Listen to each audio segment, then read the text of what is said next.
This session is one of many in a series of advanced CTE webinars designed to support you in learning more about the cutting edge and innovative work we're seeing related to CTE across the country during these important times. This session will be recorded and shared on the Advanced CTE website for your reference. A little bit in terms of technology, we ask you to keep your line on mute. If you have any questions now or during the webinar at any time, we encourage you to submit them via the chat box, and then we will address them during the Q&A at the end of this webinar. Hopefully we'll have about 5 to 10 minutes where we can answer your questions, but of course, if we can't, feel free to email Tess and I, and we'll be happy to get back to you. At the end of this webinar, we'll have a very, very quick evaluation that will pop up directly on your screen, and we ask you to complete that so that we know how we can improve our program offerings in the future. So with that, we'll go ahead and get started. Again, thank you for joining us today. I have with me Tess Henthorn, who's the program manager for the College Excellence Program at the Aspen Institute, and myself, Katie Fitzgerald, Director of Communications and Membership at Advanced CTE. I'm going to start off by framing this conversation a little bit about why this topic is so important right now and ensuring that we're communicating effectively with populations that would benefit most from community college CTE programs. Then Tess will spend the bulk of the time walking through the research that her group has done, the messages that have resulted from that research, and provide some guidance on how to use those messages to attract students to community college CTE programs. Next slide. So if you could let us know in the chat box a little bit about why you decided to join today's webinar, that'd be great. I'd love to get a good sense. We've got about 200 people registered about why you felt this topic was important to you today, and hopefully that can help guide our discussion. Next slide. And then next slide. So there's a lot of really interesting and compelling data coming out of the Georgetown University Center on Education and the Workforce. The next couple of slides will really focus on what data is coming up from them. In this first one, you can see on who's the most affected by the current economic crisis. In the next few slides, we'll explore the breakdown of job losses and loss of income March through May of this year among different demographic groups. In this first slide, you can see that those with a high school degree or less and some college are experiencing higher unemployment rates and are disproportionately affected by the economic downturn, while those with associate's and bachelor's degrees are less affected. Next slide.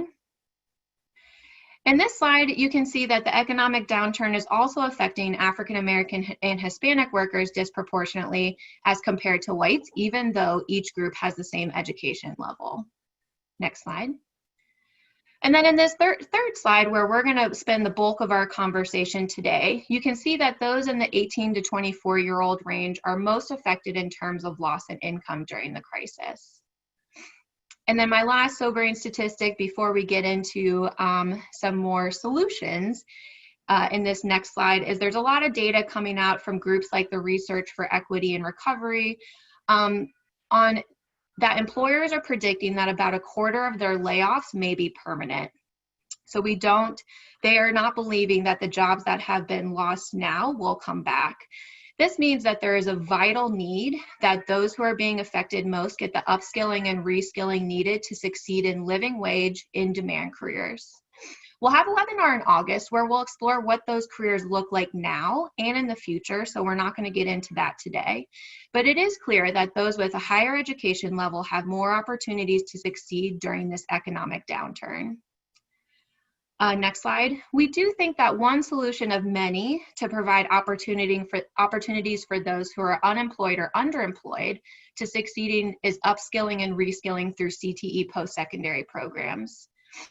This slide demonstrates the success rate of those involved in CTE programs, including a nearly 90% education or employment rate for those who complete their programs. And what really makes CTE unique is its strong alignment of programs to current and future workforce needs. So I hope this gives you a little bit of framing into why while this research was done about a year ago, it's critically important that we're communicating to those populations that would really benefit from post-secondary CTE programs the most and help them succeed in kind of this new and future economy that we're looking at. So now I'm going to pass it over to Tess, who's going to walk us through her really important research. Thank you so much, Katie. I appreciate it. And I am going to screen share my presentation here, which you all should be able to see. So I guess just a few notes up top. As Katie mentioned, this research was conducted about a year ago. We started in fall of 2018, and it went through mid-2019. So a lot of the data and statistics that are going to come up in this presentation are not necessarily reflective of the current economic crisis, but I certainly think that they are significant in terms of really these numbers have just been amplified in terms of everything that is going on. So I guess just to kick us off here, we really started this research by thinking, why do student graduation and employment outcomes matter so much for our communities and for the nation? We often hear that enrollment is king in post-secondary education. So we really started to think about, why do we need to focus on post-graduation outcomes? And what we started to realize at the Aspen Institute, and as many individuals have, is that there is a disconnect, and this is even more so now, between available talent and employment opportunities. So there were a number of populations that were stranded in low-wage work and in poverty. So just to highlight a few points here, at the time of research, 24.9% of children under age 5 were in poverty, and 10.3% of all adults across the United States were classified as working poor or unemployed. So that's really just low-wage work that is below the poverty level. And at the same time, employers were struggling to find workers for good jobs, so jobs that made a living wage and would be able to support individuals in terms of benefits as well. And we started thinking about how higher education is the surest path out of poverty. So we have a couple of statistics at the bottom of the slide here, but it's documented that earnings do increase based on individuals' level of education. And so at the Aspen Institute, we started to think about what populations really aren't making it into the door of community colleges, and we identified 3 different groups. So we've looked at opportunity youth, which is considered young adults between 16 and 24 who are neither in school nor working, underemployed adults or adults in low-wage work, and so here that was classified as earning less than $12 an hour, as well as unemployed adults, so those who are not currently a part of the U.S. workforce but would like to be. And just to underscore Katie's comment earlier, these numbers have gone up significantly in terms of who is unemployed and disconnected from the economy in light of everything going on with COVID-19. And so through our research, and this is what I'll cover through the rest of my presentation today, we started asking individuals in focus groups as well as in a national survey about a couple of different buckets of questions. So we asked them about their perspectives on work and really what they thought made a good job and what barriers they were facing to get one. We asked these individuals about perspectives on community college and higher education more generally. So what did they think about attending a community college program, and what was their impression of and even familiarity with their local community college? And then we also asked about communication language and channels. So what types of messages were resonating and persuading them to maybe enroll in the local community college, and what types of sources or messengers did they trust to get this information from? And so just to break down our research methodology a little bit more specifically, we started in fall of 2018 with a series of 8 different focus groups across the country in diverse geographies. So we did focus groups in suburban, urban, and rural areas, as well as segmented by race, ethnicity, gender, and age. So as an example, we had a few focus groups that were with all white men in rural Pennsylvania. We had another segment of them that were with opportunity youth. So again, individuals between 16 and 24, neither working nor in school, in Chicago, Illinois, and so on and so forth. So we really found ways to try and get diverse perspectives and try and identify what was different between each of these target populations. And so we took the information that we gleaned from this qualitative research and our conversations that happened in conjunction with a research vendor who led all of these different focus groups, and pulled out the key insights that then we pressure tested through an online national survey of almost 2,000 respondents. And this included both the general population as well as each of those three target populations: opportunity youth, underemployed or low-wage workers, and unemployed adults across the United States. And so for the rest of the presentation, I will take you through some of those three buckets of questions that we asked these individuals about, starting with their perception of careers, education, and training. So as it comes to little surprise to anyone that's probably on this webinar today, we found that age and employment status did influence individuals' feelings toward their current job situation. And across the board, we found that all three of these target populations were stressed and frustrated significantly more so than the general population. So here, see here on this slide, we have 26% of underemployed adults who are stressed, 46% of unemployed adults that we surveyed, and 39% of opportunity youth, and relatively similar numbers for those individuals that were frustrated with their current situation. But what we did find was there were some nuances between these different groups. So as you will see under unemployed adults, or underemployed adults, excuse me, there were actually 30% of respondents that said they were grateful for their current employment situation. This was something that we saw both across our focus groups and in the national survey, where we had individuals in low-wage work that would say, hey, you know, I really wish that I could have a more stable income or could get more regular hours at my job, but I do appreciate that I'm still able to put food on the table in comparison with people who have no source of income whatsoever.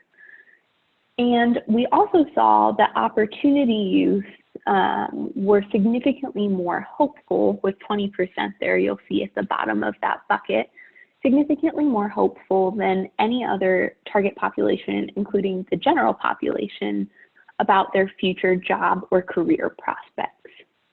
So we heard from a number of individuals that said, you know, I really don't love my career opportunities right now, and I don't feel like I'm able to do the type of work that I want to, but I have hope and encouragement that with the right resources and the right type of education, I am capable and competent to do that in the future.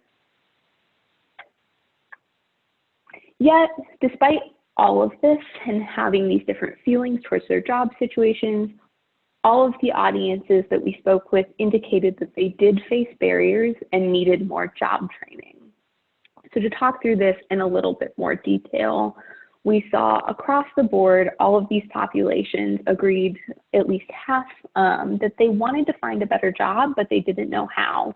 We had one of the gentlemen in our Chicago focus group that said, you know, I sat down at the local library, I got on the computer, I made it to the employment website for monsters.com or whatever he happened to be using that day, but I really didn't know like what to search for or really where to go to find a job that I would be qualified for. So they knew how to take those first steps, but they really didn't know what to do to connect themselves with further career opportunities. Similarly, we saw a high percentage, so 44 or 45% across these target populations, that didn't feel like they had the right access to job opportunities. So regardless of their location across the country, these individuals said they did not think there was a good job market where they lived across the board, which is staggering because if you started probing into some of these locations like Fort Lauderdale, Florida, there were career opportunities, but these individuals just weren't able to access them.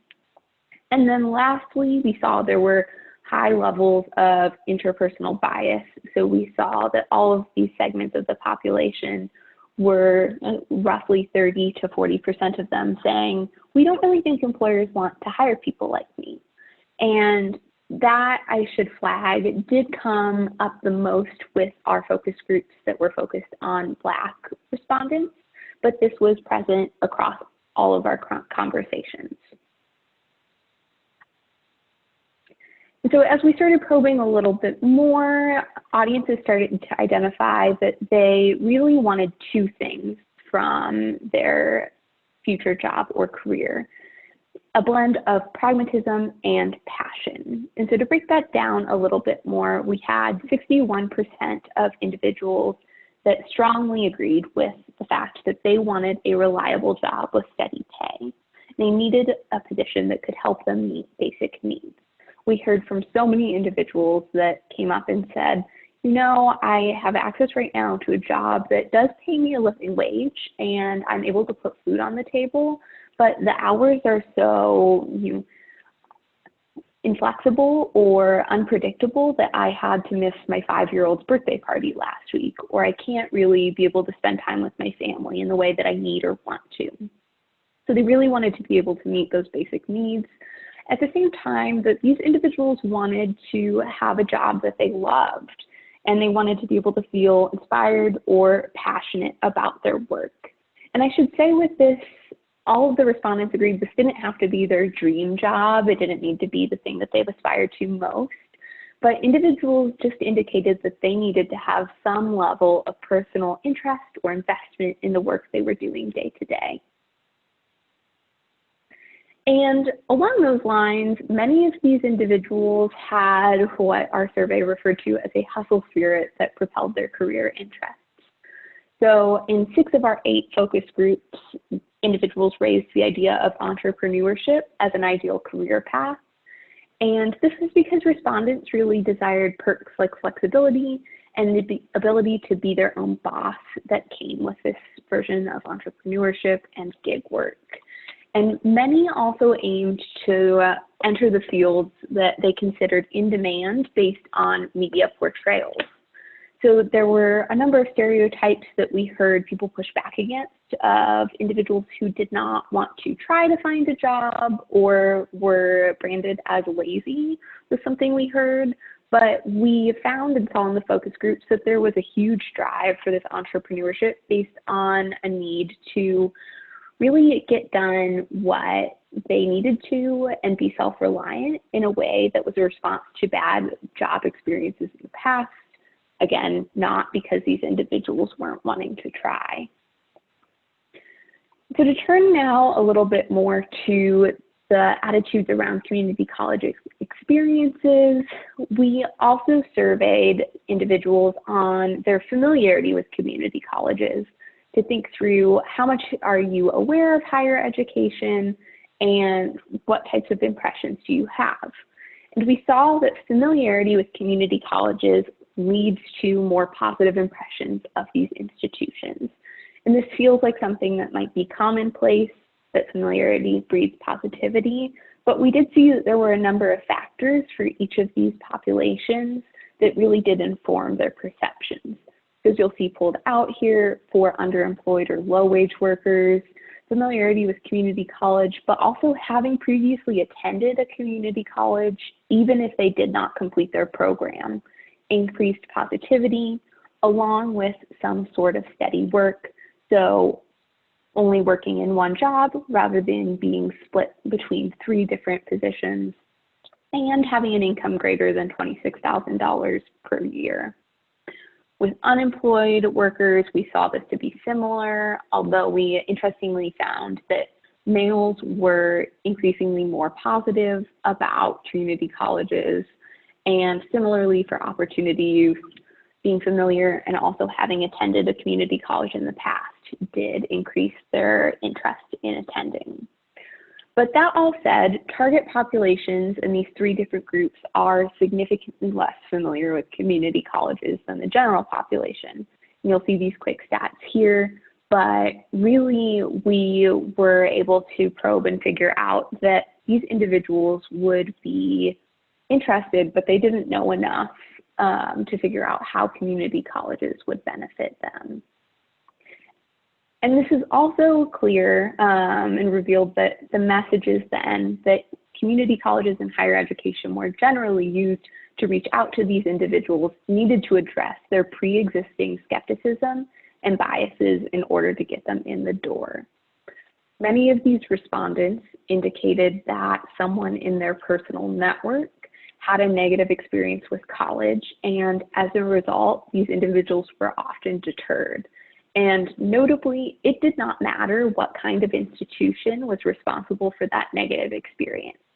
This could include four-year institutions, community colleges, and most importantly, for-profit colleges that resulted in a bad experience, and one negative story about any higher education option tainted audiences' perceptions of all options available to them.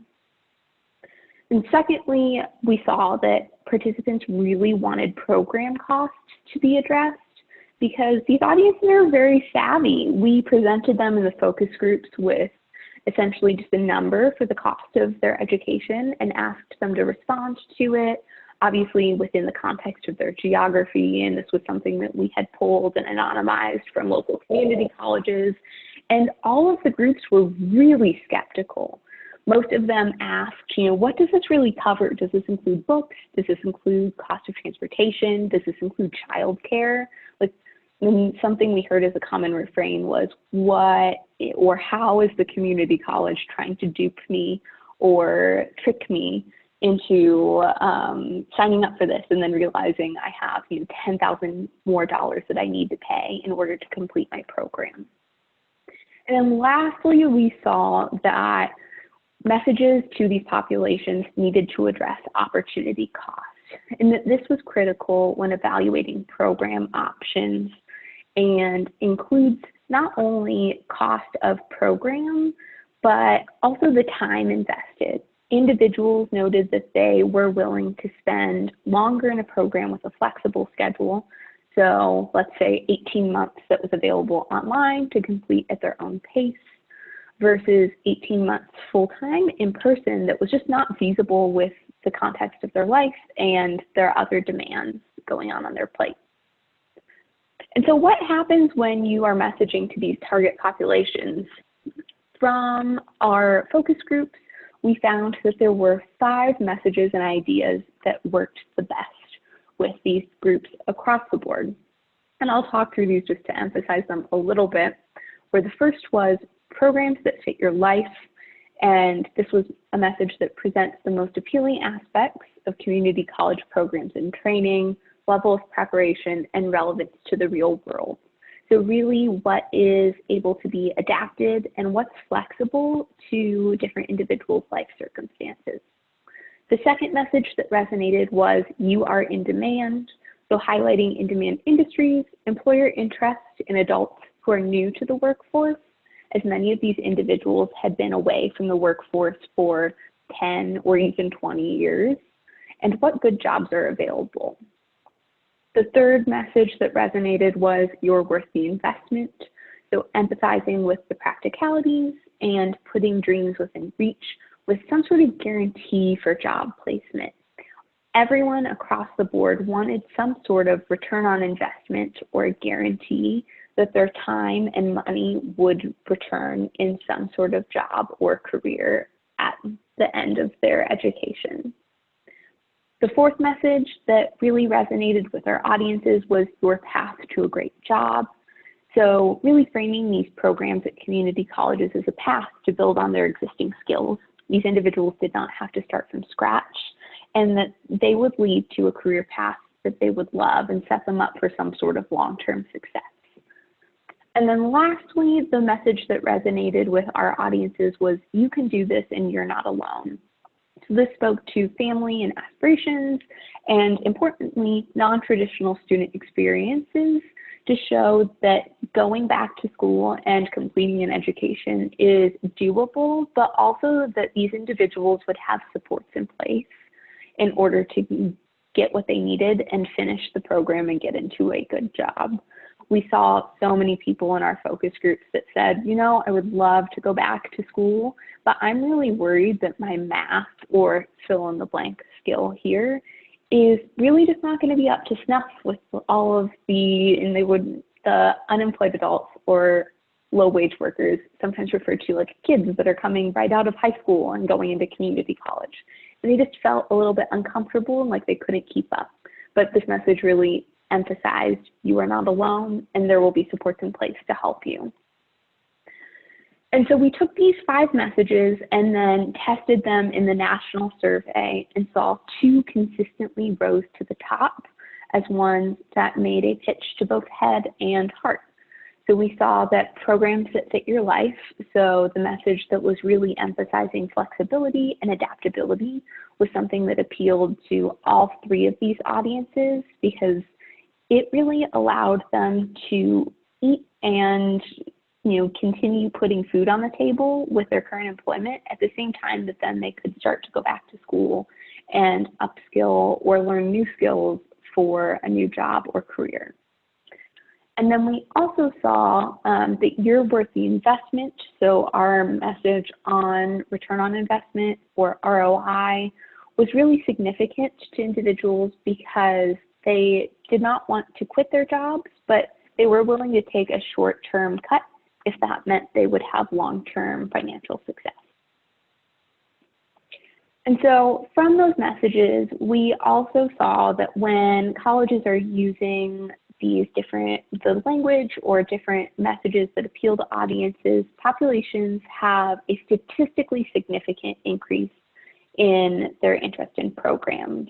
And I won't belabor this because you can see the rise here in the data from our national survey, where across the board, after reading descriptions of community colleges programs, each group rose somewhere between 15 and 20% in terms of their level of interest.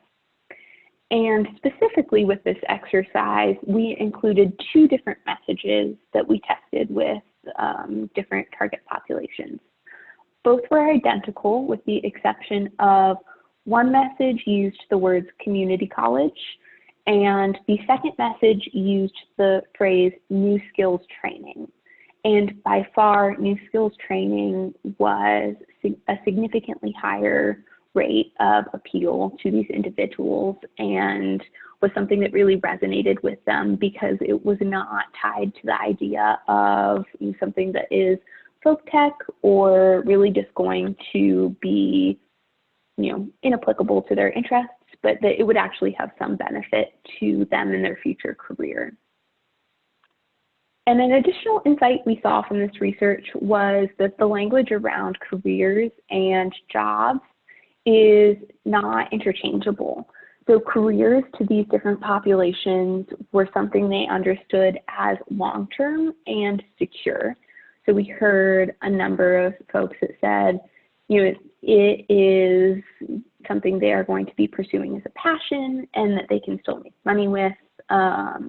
And it's also going to be something they'll do for presumably the rest of their life for at least a significant window in time, where they saw jobs as more of the here and now. So this was something that they took while they were looking for a career, or something that a number of these individuals said was temporary. And I guess just to circle back to that point about new skills training, this was something that we saw as relatable and in demand, and that actually carried less baggage than language around community colleges. So in addition to the phrase new skills training and community college, we also sampled the phrase vocational technology or voc tech. And again, across the board, we saw new skills training is a better way to get attention of unemployed, while underemployed and opportunity youth did react similarly to both of the phrases. And I guess, so regardless of how these were messaged or communicated, audiences continued to underscore for us that they wanted a guarantee community college is worth the investment. And so this includes both earnings and employment metrics. But again, these individuals are really skeptical about outcomes data that aren't specific to the program they're interested in attending. So this could include general industry data for all healthcare careers if someone wants to go into nursing, or even data that seems too good to be true. We tested a number of different statistics where, and this is absolutely accurate, we said, at X community colleges, graduates go on to earn $68,000 a year. And every time we had someone in the focus group that said, this is great, but I don't know if this would apply to someone like me. Is this for all graduates? Is this an average? They really wanted something that was as specific as possible to their own circumstances and to their own experience. And so to test this, we used a highlighter tool in the survey, and you'll see the breakdown on this slide of what populations selected as something that resonated more or less with them. But across the board, they wanted investment in grants, transportation, so some sort of support around getting them to and from campus, as well as opportunities for work. And so all of this so far has been quite general, and we realized that all of these overarching program messages work and are more helpful than just something that is general and fluffy that says, our community college or higher education institution is a great place to be, come on down. But we also really recognize that the messages are strengthened by tailoring to each of these individual audiences. So on this slide, we've included a few quick hits on some of the key words for each of these different populations. But just to talk through the motivations for each one, we recognized and understood that underemployed adults ended up at the end of the day evaluating practical reassurance. So wanting programs that are flexible and goals that are achievable, and responded to language along the lines of real world skills, being marketable, financial aid, free tutoring, etc. Unemployed adults seeked encouragement, so programs that would help them succeed and get them onto a path for a good job. So also language around flexibility and real world skills, but language around free tutoring and job placement, importantly as well. And lastly, opportunity youth were a bit more aspirational. So seeking some sort of idea or language around programs that are flexible and that you can decide and that you have options for the future. So language that's focusing on opportunities and that their work matters, yet also recognizing that there are supports in place to help them succeed. So we have a few of these broken out on this slide, which I won't stay on, but we'll just flag that this is available on the Aspen Institute website, which I'll point you to a link at the end. So we do have this more in a tool or workbook format. But just to drill down a little bit more here into these messages are great, but it only matters as much as the people that they are hearing them from. So messengers are critical to gaining trust, and what we saw was that the most trusted sources are not always the most used, and that the most used are not necessarily the most trusted. So among used and trusted resources, we saw friends and coworkers being the highest, followed secondly by family members, but really it was people that were in respondents' close networks and circles that they were going to for this type of job advice. Yet there are a number of opportunities for growth among resources that are either used and not trusted. So here the most interesting one for us was social media, which was the most used source by opportunity youth, but the least trusted. Or conversely, resources that were trusted but not used. So pointing out here, nonprofit organizations or CBOs were consistently ranked among low-wage workers or unemployed adults as a trusted resource, but it wasn't really used for any sort of placement or advice or as any sort of resource. So this is an opportunity moving forward that hopefully individuals and colleges will be able to leverage a bit more.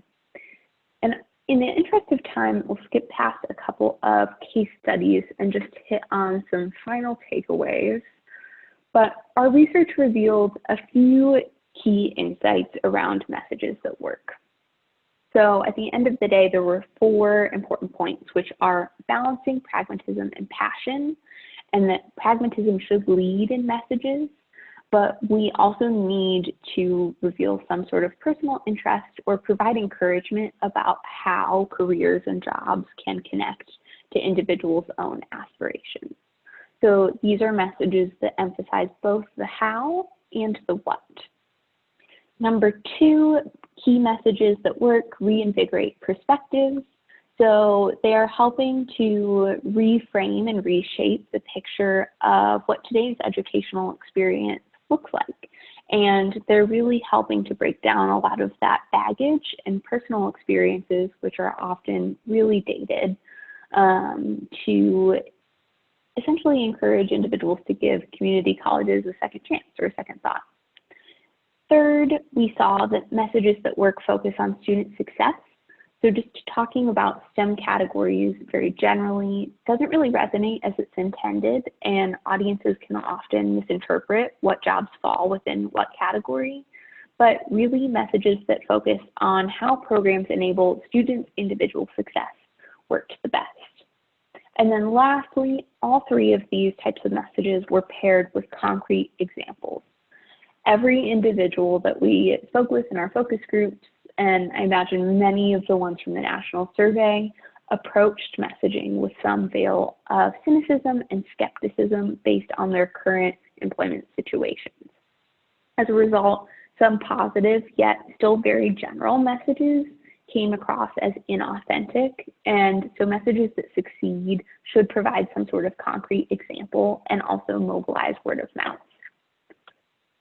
And we have a number of these resources based on our research available on the Aspen Institute website, and this just pulled out a couple of screenshots, so I won't spend too much time on any of these, but we do have tools around quick hits of do's and don'ts of messaging.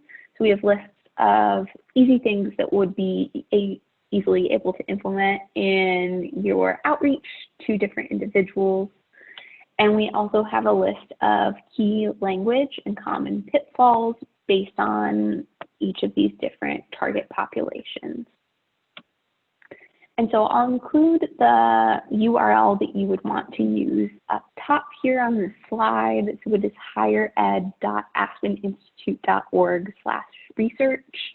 And this includes a packet as well as individual resources that hit on key takeaways from this research, as well as some different worksheets that you would be able to use with your colleagues. All of that said, I realize this is a very quick hit and a quick overview on what we did over a long stretch of time. So we will also share just my email address and other ways to get in touch with us in case you have further questions. And I know Katie has about 15 minutes for questions bucketed off at the end for those that come up. But if there's anything that's not addressed during the Q&A session, please feel free to reach out, and happy to explain more or clarify or hop on the phone. Just Katie, maybe I'll turn it back over to you for Q&A unless there's anything else. Sure. I actually have a question. We've got a few in the box, but I know that you briefly went past the right messages with the right messenger side, and there's a couple of examples. Do you mind just hitting on one of those examples? I think sometimes the examples kind of give the best insight into how to actualize this research. So I didn't know if you could talk through any work you've done with a specific school and helping them use these messages. Yes, and is this the slide you're referring to, Katie? I think the next one. Great. Oh, beautiful. Yes, so I can actually spend a little bit of time talking about Valencia College, which they have an accelerated skills training program that is very short term. It's only a couple of weeks that does niche skills training for low income adults. And so they started actually doing messaging by going out and putting some just very quick ads at bus stops. You'll see screenshots of two of the ones that they used here, which are you can support your family and you can get a better job, followed with data for each of those points. And so if you zoom right in, you can see an average annual salary for AS grads, as well as job placement rates for AS grads from their institution. And this was something that both was affirming to say you can do this, but also was paired with data about outcomes for individuals from the specific programs that they were messaging for. And additionally, these were messages that were shared by their partners with Goodwill as well as local employers. So they were really able to spread their reach to a wide number of low-income incumbent workers. And they had a series of ads that they used. So these are just two examples. But it seemed like really that pairing that they were able to implement of affirmation and data that was specific to the program ended up significantly increasing their enrollment and their retention throughout the program. And I guess the second example that we have here, Generation USA, is actually a nonprofit organization, but they do short-term skills training across the country, and the focus depends on the need in the area. But they have actually done a social media ad campaign that had testimonials from students that went through the program. So each of those different student profiles focused on, one, the fact that the program was free of cost. So it included that statistic, but it was also voiced by someone who had recently completed the program. So I think in line with our research, their ads were successful in being able to recruit students because it was from the target population perspective, someone like them. These were real students with diverse backgrounds that served as kind of digital peers for the organization. And they actually source about 50 to 60% of participants in the program still from these ad campaigns. Those are two different ways we've seen it. Maybe happy to talk about others if that's useful, but those feel like the most salient examples. Great, thanks, Tess. We've got a question in the chat box. It is, how do we lift community colleges to the new skills training level? So have you had any examples of institutions that have used that language? I think that's what that question is asking. That is a great question, and it's really something that seemed to boil down to not necessarily, it wasn't doing anything different or differently from what community colleges were already doing, but it was just how they were branding it. So I think this is still something that is relatively new, that community colleges have shifted in their marketing and messaging towards language around new skill training. But really it just seemed like using different words to describe what is already happening. So I guess theoretically it's a very easy switch to make in terms of how individuals are doing communications. But from our research, it didn't seem like community colleges would need to drastically alter their practices in order to reach that kind of new skills training. Does that help? Mm-hmm. So more of a marketing piece than an actual programmatic piece. Correct. Gotcha. And then what is, where does kind of families fit into this in terms of communicating effectively about these? You touched a little bit in terms of the messengers, but I think that question is asking where the family piece comes in terms of recruiting diverse students. I guess we saw families come up in a couple of different ways from the research. So yes, to your point, Katie, family members were seen as both a highly used and trusted resource for these prospective community college populations. But I guess just to go back to the focus groups we did, we saw the family piece as really important for the motivation of these individuals to return to community college, both with opportunities. So we heard a lot of individuals say like, hey, I really just want to be able to support my mom, make her car payment every month. Like, this is a huge motivating factor for me to get more education and be able to get into a more stable job.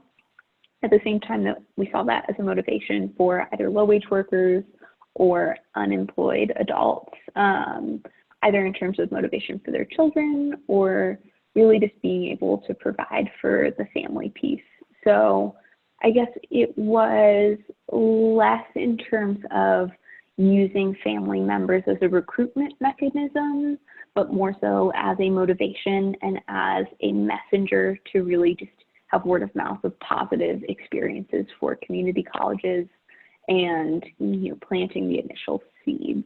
Mm-hmm. So I think that would be an opportunity, though, for continued research to think about how you can mobilize family members to kind of serve as recruiters in a way for these diverse students. Mm-hmm. Great. And then we had a question about, that's interesting. Do you think that broadband access to the would be the post-COVID equivalent of transportation? Transportation, like, you know, walking or driving may be a little bit different right now as schools transition to online. And so have you seen that be a concern or consideration of institution as we look towards fall enrollment?